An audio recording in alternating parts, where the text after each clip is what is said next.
السلام. السلام عليكم. السلام. எന്റെ question என்னன்னா, முன்னைய பதிலோட சம்பந்தப்பட்டது. உடல் உறுப்புகள் தானம் செய்யலாமா? அது சம்பந்தமா இஸ்லாமிய பார்வையில ஒரு விளக்கம் அளிக்கிறேன். அதாவது உடல் உறுப்புகளை மார்க்கத்துல ரெண்டாக நீங்க பிரிச்சுக்கணும். ஒண்ணு, நிர்பந்தமான ஒரு நிலையில் அது ஒரு நல்ல காரியத்துக்கு பயன்படுத்த இயலும் என்கிற வகையில தானம் செய்யறது. இன்னொன்னு சும்மா ஆராய்ச்சிக்குன்னு சொல்லி என்ன செய்யறது, உடலை கொண்டையே தானம் செய்து வைக்கிறது. இப்ப மனிதனுடைய உறுப்புகளை நீங்க எடுத்துக்கிட்டீங்கன்னு சொன்னா, அவனுடைய உறுப்புகளை எதை தானம் செய்ய முடியும் என்று பாத்தீங்கன்னு சொன்னா, உயிரோட இருக்கும் பொழுது அவனுடைய கிட்னியை தானம் செய்ய முடியும். உயிரோட அவன் இருக்கணும். அப்பதான் கிட்னி, செத்த பிறகு கிட்னியை தானம் செய்ய முடியாது. நான் செத்துட்டேன்னா என் கிட்னியும் சேர்த்து செத்து போயிடும். அப்ப என்னுடைய 2 கிட்னி எல்லா மனுஷனுக்கும் எல்லாம் கொடுத்திருக்கிறான். இந்த 2 கிட்னில ஒண்ணு எடுத்துட்டா கூட இன்னொரு கிட்னி என்ன செஞ்சிடறேன், அதை சமாளிச்சுக்கிறோம் கண்டிஷனா இருந்தா.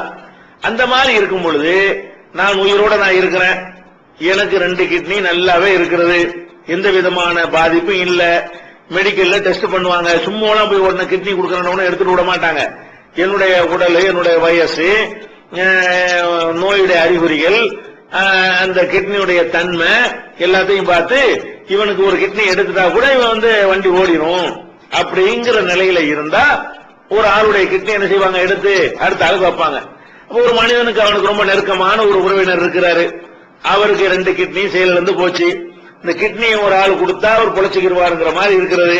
அப்ப நம்முடைய வாப்பா, நம்முடைய புள்ள, நம்ம அண்ணன், நம்ம தம்பி, நம்ம கொண்டாட்டி, நம்ம புருஷன், அந்த மாதிரி நிலை இருந்தா சரி நம்ம அந்த ஒரு கிட்னியை கொடுப்போமே அப்படின்னு கொடுக்கலாமான்னு கேட்டா, இது ஒரு விஷயம். இது செத்தவனு கொடுக்கறது இல்ல. நம்ம உயிரோட இருக்கும் பொழுது நம்ம எக்ஸ்ட்ரா அல்லாவே 2 வச்சிருக்கிறான்ல, அதனால என்ன செய்யறோம், உன்னிலேயே அந்த உடல் இயங்கிக்கணுங்கிற காரணத்தினால இது கொடுக்கலாமா, இது தாராளமா, இது தடுக்க முடியாதீங்க. நமக்கு சொந்தமான ஒரு பொருள் கூடுதலாக அல்லாஹ் நமக்கு தந்திருக்கிறான், அது ஒரு மனுஷனுக்கு உதவுதுங்கிற சாதாரண ஒரு அறிவுல உள்ள விஷயம். உங்களுக்கு மேல் மச்சமா எதை செலவழிக்க வேண்டும் அல்லாஹ் கேட்கும் பொழுது, குளில் அப்புவ, எது மேல் மிச்சமா இருக்கு அதை செலவு பண்ணுங்க. உனக்கு ஃபர்ஸ்ட் வச்சுக்கப்பா, இது காசு பணத்துக்கு மட்டும் இல்ல, எதை மேல் மிச்சமா அது யூஸ் ஆகுமோ அதுக்கான கையை பற்றி எல்லாம் கொடுக்க இயலாது, ஒருத்தங்க இன்னொருத்தனுக்கு எல்லாம் வைக்க முடியாது. அப்ப அந்த மாதிரியான முறையில இந்த கிட்னியே கொடுப்பாங்க. வேற ஒரு மனுஷனுடைய உறுப்பு எடுத்து இன்னொரு மனுஷன் இதயத்தை எடுத்து வச்சோம்னா நான் போயிருவேனே, ஏன் இதயத்தை எடுத்து அடுத்த ஆளுக்கு வச்சோம்னு சொன்னா என்னைய காலி பண்ணிட்டு தான் வைக்க முடியும். அந்த கிட்னி மட்டும் தான் 2 இருக்கிறதுனால அது ஒரு சாங். ஒண்ணு. இன்னொன்னு என்ன, கண்ணு கொடுப்பாங்க. இந்த கண்ணு கூட எப்ப கொடுப்பாங்கன்னா உயிரோட இருக்கும்போது கொடுக்க முடியாது. உலக நாட்டுல எந்த நாட்டிலையுமே நான் உயிரோட இருந்துகிட்டே என் கண்ணை எடுத்துக்கிறேங்கன்னு சொல்ல முடியாது. சொல்லலாம், கொடுக்க முடியாது. எப்ப எடுப்பாங்க, கண் தானம்னு நம்ம எழுதி கொடுத்தோம்னு சொன்னா நம்ம இறந்த பிறகு கண்ணை எடுத்துக்கிட்டு போயிடுவாங்க. அந்த இறந்த பிறகு சில மணி நேரங்கள் என்ன செய்யும், அந்த கண்ணு கெட்டு போகாம இருக்கும். அதை எடுத்து அப்படி உடனே சேஃப்டி பண்ணிக்கிட்டாங்கன்னு சொன்னா அதுக்கப்புறம் யாருக்காவது பார்வையற்றவர்களுக்கு என்ன செய்யலாம், ஒரு ஆளுடைய கண் தானம் பண்ணிட்டு போயிருந்தாருன்னு சொன்னா 2 பேருக்கு ஒரு கண்ணு வைப்பாங்க, 2 பேருக்கு பார்வை கிடைக்கும். இப்படிங்கிற அடிப்படையில கண்ணு தானம் செய்யறாங்க. இந்த கண் தானம் என்பது என்ன, நம்ம செத்த பிறகு கூட எல்லா உறுப்பும் அவுட் ஆகி போயிடுது, இந்த கண்ணு மட்டும் என்ன செய்கிறது, சில மணி நேரங்கள் கூடுதலாக உயிரோட இருக்கிறது. இருக்க போய் தான் செத்த பிறகு கண்ணை எடுத்துட்டு போறாங்க, எடுத்துட்டு போய் பாதுகாத்து வைக்கிறாங்க. இந்த கண் தானம் செய்யலாமா அப்படின்னு வரும் பொழுது இது ஒரு விளையாட்டுக்கு நம்ம யாரும் செய்யறது இல்ல, ஏதோ ஒரு மனுஷன் உதவிட்டு போகுத என்கிற அடிப்படையில் நம்ம செய்யறோம். இது மார்க் அடிப்படையில் தவறு என்று சில அறிஞர்கள் சொல்லுவாங்க. எதனால தவறுங்கிறாங்க, நம்ம என்ன மாதிரி மௌத்தா போறோமோ அந்த மாதிரி தான் எழுப்பப்படுவோம், அப்படிங்கும்போது கண்ணு இல்லாம நம்ம எழுப்பப்பட்டா என்ன செய்யறது என்று ஒரு கேள்வியை கேட்பாங்க. இந்த கேள்வி அர்த்தமற்ற கேள்வி. ஏன்னு கேட்டா நம்ம கண்ணோட தான் மௌத்தாவே போறோம், மௌத்தா போன பிறகுதான் கண்ணை எடுத்துட்டு போறாங்க. இவங்க சொல்ற வாதப்படி வச்சோம்னு சொன்னா நம்ம இறந்து போகும்போது கண்ணோட தானே இறந்து போனோம், இறந்து போன பிறகுதான் நம்ம கண்ணை எடுத்து அடுத்தாக்கு வைக்கிறான். இறந்த பிறகு நம்ம உடம்ப நாய் திண்டா என்ன, நரி திண்டா என்ன, அதுக்கு நம்ம எழுப்புறதுக்கு எப்படி அது சம்பந்தமாகும், இது ஒரு விளங்காம இந்த ஒரு வாதத்தை கொண்டே வைப்பாங்க. அடுத்து என்ன செய்வாங்க, கண்ணுங்கிறது ஒரு அமானிதம், அந்த அமானிதத்தை அப்படி கொண்டு எல்லாட்ட கொடுக்கணும். கண்ணு மட்டுமா அமானிதம், எல்லாமே அமானிதம் தான், காசு பணம் கூட அமானிதம் தான். அந்த அமானிதத்துக்கு என்ன அர்த்தம், ஒன்னு நீ யூஸ் பண்ணிக்க, இல்லாட்டி நல்ல காரியத்துக்கு பயன்படுத்திக்கங்கிற அர்த்தத்துல எல்லாம் தந்திருக்கிறானே தவிர நம்ம என்ன போட்டு அந்த கண்ணை வெட்டி கொண்டு நாய் நரிக்கா உணவா கொடுத்துட்டோம். அது அதை விட ஒரு சிறந்த முறையில பயன்பட்டு போகுது என்கிற வகையில கொடுக்கிறோம். விரும்பினார்களே ஆனால் ஒருவர் தன்னுடைய கண்ணை கூட தானம் செய்வதற்கு எந்த விதமான தடை மார்க்கத்தில் கிடையாது.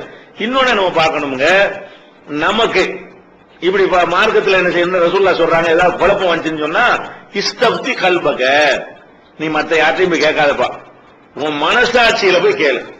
இஸ்தப்தி கல்பக, உன் கல்புல போய் பத்துவா கேளு. பொய் நப்தவுக்க, உலகமெல்லாம் சேர்ந்து வேற மாதிரி பத்துவா கொடுத்தாலும் நீ என்ன பண்ண, உன் கல்புல உன் மனசாட்சியில போய் நீ என்ன செஞ்சுக்க, பத்துவா கேளு என்று நபிகள் நாயகம் ஸல்லல்லாஹு அலைஹி வஸல்லம் சொல்றாங்க. இப்ப எனக்கு கண்ணு போயிடுச்சு, ஒருத்தர் கண்ணு தந்தாரையானால் எனக்கு பார்வை வந்துரும் இருக்கிறது.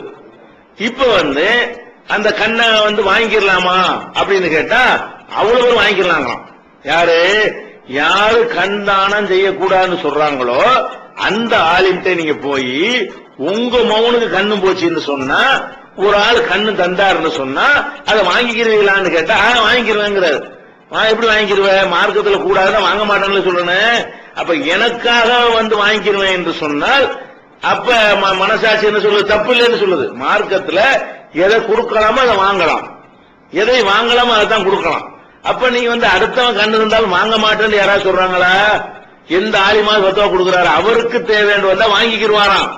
ஆனா கொடுக்கிறவங்க தப்புன்னு பத்துவா கொடுப்பாராம். இது சரியா, மனசாட்சிக்கு ஏற்ற இது பத்துவாவா இருக்குமா? அந்த மாதிரியான ஒரு அடிப்படையில இந்த கண்ணை கொடுக்கலாம். கிட்னியை உயிரோட இருக்கும்போது கொடுக்கலாம், கண்ணு செத்த பிறகு உயிரோட இருக்கும்போது ஒப்பந்தம் பண்ணி செத்த பிறகு கொடுக்கலாம். இதை தவிர இந்த மற்ற உடம்பெல்லாம் கொண்டு நீங்க ஆஸ்பத்திரியில கொடுத்தாலும் சரிதான், இது எதுக்கு பயன்படுத்துவாங்க, பாடியை வச்சு ஆராய்ச்சி பண்றதுக்கு என்ன செய்வாங்க, பயன்படுத்துவாங்க.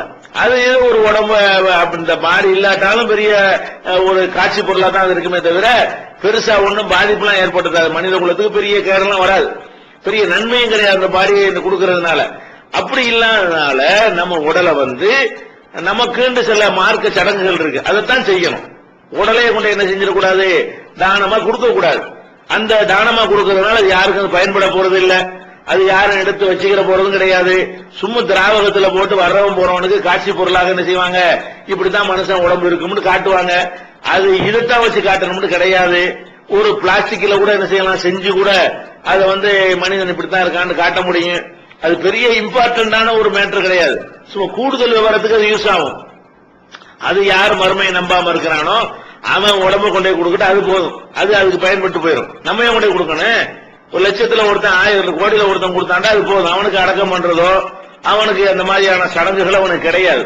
நம்ம போயிட்டு பாடியை கொண்டே கொடுக்கிறது என்பது நமக்கு பாடிக்கின்ற சடங்கு இருக்கிறத, ஜனாசா குளிப்பாட்டணுங்கிற சடங்கு இருக்கிறது, தூக்கிட்டு போகணுங்கிற சடங்கு இருக்கிறது, கொண்டு போய் அடக்கம் பண்ணணுங்கிற சடங்கு இருக்கிறது, அடக்கம் பண்ண இடத்துல போய் ஜியாரத்து பண்றதுங்கிற ஒரு சடங்கு எல்லாம் இருக்கிறது.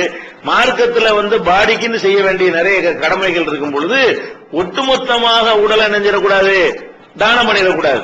எதை கொடுத்தால் ஒரு அடுத்தவனுக்கு யூஸ் ஆகும் அந்த கண்ணை மட்டும் எடுத்துக்கொண்டு மீதி உள்ள பாடியை கொண்டு என்ன செய்யணும், அதுக்குரிய சடங்குகளை செய்யணுமே தவிர உடம்பையே ஒட்டுமொத்தமா தானம் செய்யறதுனால எந்த விதமான அடுத்தவனுக்கு பயன்படக்கூடியதோ, அடுத்தவனுடைய உயிர் காக்கக்கூடியதோ, அடுத்தவனுக்கு குருட்டுத்தன்மையை போக்கி பார்வையை வர வைக்கக்கூடியதோ ஒண்ணுமே அதனால கிடையாது. சும்மா ஆஸ்பத்திரியில் வச்சிருப்பாங்க, மெடிக்கல் காலேஜில் வச்சு மாணவர்களுக்கு செய்வாங்க, ஒரு காட்சி பொருளாக்கி வச்சிருப்பாங்களே தவிர அதுல பெரிய நன்மை கிடையாது. கொடுத்தோம் அடுத்தவங்க கொடுத்துருப்பாங்க, நமக்கு என்னத்துக்கு, நம்ம மார்க்க ரீதியான சடங்குகளை தான் செய்யணும், பயனற்ற முறையில கொண்டே கொடுக்க கூடாது.